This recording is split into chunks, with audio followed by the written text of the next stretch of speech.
गांव का विकास करने की जिम्मेदारी एक प्रधानमंत्री नहीं ले सकता है, वो गांव का मुखिया ही उसका विकास कर सकता है। किसी भी अनजान आदमी को, जिसको विधायकी का चुनाव लड़ने का अनुभव मात्र 3 साल पुराना है, उसको पूरे मध्य प्रदेश की बागडोर दे देना, राजस्थान जैसे इतने बड़े राज्य की बागडोर दे देना, दिल्ली जैसी राजधानी जैसी जगह की बागडोर किसी के भी हाथों में दे देना। फिर यार मुख्यमंत्री किसी को भी बना देते हैं मोदी जी। पक्ष वालों का तो कोई हाथ ही नहीं है जीतने में। क्या एक अकेला आदमी 75 साल का देश चला सकता है? मोदी जी को हमने लीडर चुना था, मोदी जी को हमने इस देश का राष्ट्रपति डोनाल्ड ट्रंप की तरह नहीं चुना था। क्या मतलब है राज्य की प्रजा को कि तुम कहां घूम रहे हो? तो ये एक जिला चलाने के लिए कितना लंबा प्रोसेस है एक डीएम बनना। और हमारे यहाँ आज किसी के मन में आया कि मैं विधायक का चुनाव लड़ता हूँ, राजनीति में आऊंगा, और वो गलती से विधायक बन गया, तो बहुत चांस है कि मोदी जी उसको सीएम बना दे। एमपी में अगर आंदोलन हो रहे हैं, एमपी में अगर बेरोजगारी के खिलाफ आवाज उठाई जा रही है, तो मोहन यादव की क्रेडिबिलिटी है कि वो जवाब देंगे कि क्यों ऐसा हो रहा है। अब वर्दी में रील नहीं बना सकते। और यहाँ हमारे मुख्यमंत्री और प्रधानमंत्री क्या कर रहे हैं? वो फ्री, उनको सिर्फ पॉडकास्ट करना है, काम पे रखा है हमने, ताकि तुम देश को या राज्य को सही दिशा में ले जा सको।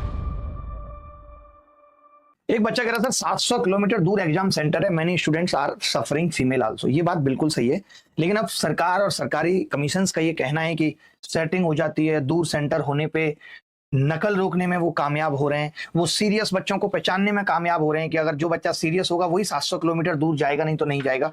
ऐसा लॉजिक लगता है कि वो दे रहे हैं, बट ये लॉजिक गलत है। और मुझे ऐसा लगता है कि नकल रोकने के लिए इस तरीके की हरकतों की कमीशन को कोई जरूरत नहीं है कि आप एग्जाम सेंटर इतना लंदन में डाल दे रहे हैं बच्चे का। अब वो दिन दूर नहीं बचे हैं जब आपका सेंटर काठमांडू, इस्लामाबाद, कराची, लाहौर, रावलपिंडी, पता चल रहा है बांग्लादेश, ढाका में आपके सेंटर जा रहे हैं। तो मैं तो कह रहा हूँ कि बच्चों को पेपर देने जाने में कोई दिक्कत नहीं है। आप उनका सेंटर हांगकांग भेज दीजिए, आप उनका सेंटर न्यूयॉर्क भेज दीजिए, बट आप उनकी व्यवस्था भी तो करिए, रुकने की व्यवस्था करिए, उनको भेजने की व्यवस्था करिए, कुछ तो करिए।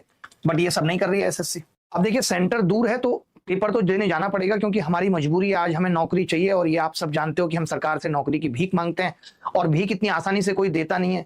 कोई ऊपर से ऐसे टमाटर फेंक देता है, कोई गंदी सी प्लेट में खाना दे देता है। तो वही तरीका है, नौकरी देने का तरीका सरकार का बिल्कुल वैसा ही हो गया है जैसे भीख देने का तरीका होता है। लेकिन अब हमने और आपने उस सरकार को चुना है, हमने वोट दिया है, हमने प्रधानमंत्री चुना है, हमने मुख्यमंत्री चुना है, तो क्या कर सकते हैं? मैं जो देख पा रहा हूं वो यही देख पा रहा हूं, देश जो है वो सही हाथ में तो है लेकिन हाथों में नहीं है। जिस तरीके की हरकत आज भारतीय राजनीति में हो रही है कि सारे राज्यों में मोदी जी का प्रभाव दिखना चाहिए, अलग अलग नाम के मुख्यमंत्री होते हुए भी इंटरनली हर राज्य का मुख्यमंत्री मोदी साहब को ही होना चाहिए, ये सब हरकतों से देश कभी आगे जा ही नहीं सकता। अगर ऐसा होता तो गांधी जी का जो डिसेंट्रलाइजेशन वाली बात थी उसका कोई मतलब नहीं रहता। आज आप बताइए, गांव का विकास करने की जिम्मेदारी एक प्रधानमंत्री नहीं ले सकता है, वो गांव का मुखिया ही उसका विकास कर सकता है। प्रधानमंत्री का काम एक प्रोसेस बनाना है ताकि देश सही तरीके से ग्रो करे। लेकिन कैसा प्रोसेस प्रधानमंत्री जी बना रहे हैं? किसी भी अनजान आदमी को, जिसको विधायकी का चुनाव लड़ने का अनुभव मात्र 3 साल पुराना है, उसको पूरे मध्य प्रदेश की बागडोर दे देना, राजस्थान जैसे इतने बड़े राज्य की बागडोर दे देना, दिल्ली जैसी राजधानी जैसी जगह की बागडोर किसी के भी हाथों में दे देना। और all of us are media are celebrating, यार मुख्यमंत्री किसी को भी बना देते हैं मोदी जी, हम सब खुश हो रहे हैं। क्या ये अच्छी बात है? क्या ये देश की तरक्की के लिए अच्छी बात है? अगर कोई अनुभवी आदमी उस पद पे नहीं होगा तो वो क्या डिसीजन लेगा? और क्या उसको बेरोजगारी की पड़ी है कि उसको बेरोजगारी दूर करनी है? उसको तो राज्य चलाना ही नहीं आता। उसने क्या किया? वो कभी चेयरमैन नहीं रहा। और आज आप ये भी देखिए कि आज कोई विधायकी का चुनाव तक अपने दम पे नहीं जीत रहा है।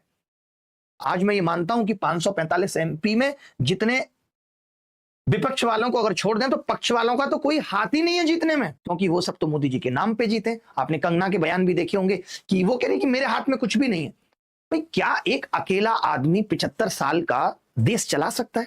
देश की समस्याओं को सुन सकता है? मोदी जी को हमने लीडर चुना था, मोदी जी को हमने इस देश का राष्ट्रपति डोनाल्ड ट्रंप की तरह नहीं चुना था कि सब कुछ वही देखेंगे। और कैसे देख सकते हैं?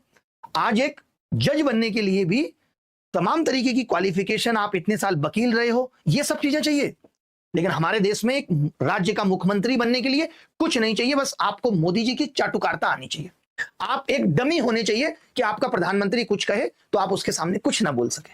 क्या कर रहे हैं आज? मैं आपसे पूछना चाहता हूं, आज आप ट्विटर अकाउंट खोलिए भजनलाल शर्मा जी का, जो राजस्थान के मुख्यमंत्री हैं, तो उनके आपको ट्विटर अकाउंट पे सिर्फ 15-20 ट्वीट ही मिलेंगे। वो कैसे मिलेंगे? आज पत्नी के साथ इस मंदिर में जाके भगवान शिव का आशीर्वाद प्राप्त किया। उनको देश की समस्या से कोई मतलब नहीं है, उनको अपनी पर्सनल जिंदगी में वो क्या कर रहे हैं पत्नी के साथ, बच्चे के साथ, इससे क्या मतलब है राज्य की प्रजा को कि तुम कहां घूम रहे हो? कोई मतलब है क्या?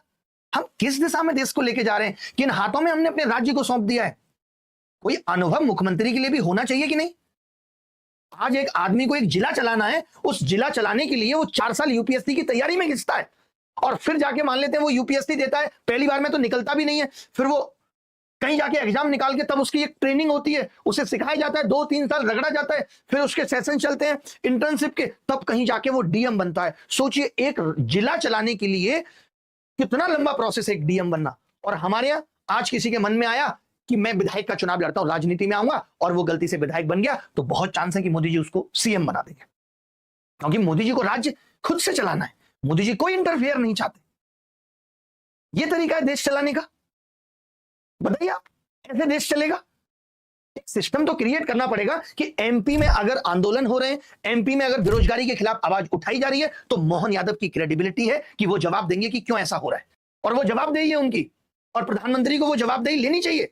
टीम का काम यही होता है। बड़ी बड़ी कंपनियां डूब गई जिनको लगा कि हम ही सर्वस्व हैं, उन्होंने एक प्रोसेस क्रिएट नहीं किया, उनको पता ही नहीं है कि कैसे कंपनी चलेगी। बहुत सारी ऐसी कंपनियां, तो हम पता नहीं किस दुनिया में जी रहे हैं और हम सोचते हैं कि एमपी बहुत सही चलेगा और मोहन यादव जैसे लोग एमपी चला देंगे।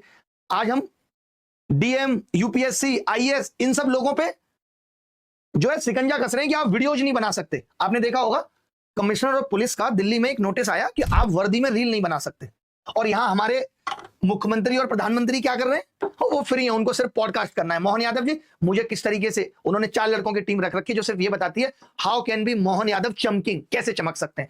मोहन जी ऐसा करिए, शुभांकर मिश्रा के पॉडकास्ट में जाइए। मोहन जी ऐसा, मोहन जी को बात करना भी नहीं आती, ऐसे लोगों का पॉडकास्ट होना चाहिए। पॉडकास्ट अगर हो रहा है तो तुमने राज्य में क्या किया, 2 साल हो गए तुम्हें मुख्यमंत्री बने हुए, अगले 3 सालों में तुम्हारा क्या विजन है वो बताइए। इस बात से कोई मतलब नहीं है कि मोहन यादव जी की पत्नी क्या करती है, इस बात से कोई मतलब नहीं है कि मोहन यादव जी का संघर्ष क्या रहा मुख्यमंत्री बनने के लिए। कौन मोहन यादव जी? सेलिब्रिटी है जिनको हमने रखा है, अरे काम पे रखा है हमने, ताकि तुम देश को या राज्य को सही दिशा में ले जा सको, समस्याएं सुन सको, लेकिन इन सब चीजों पर कोई काम नहीं हो रहा। बहुत दुख लगता है। वी आर सेलिब्रेटिंग, बहुत अच्छा चल रहा है, किसी मीडिया की औकात नहीं इन सब चीजों पर बोल सके।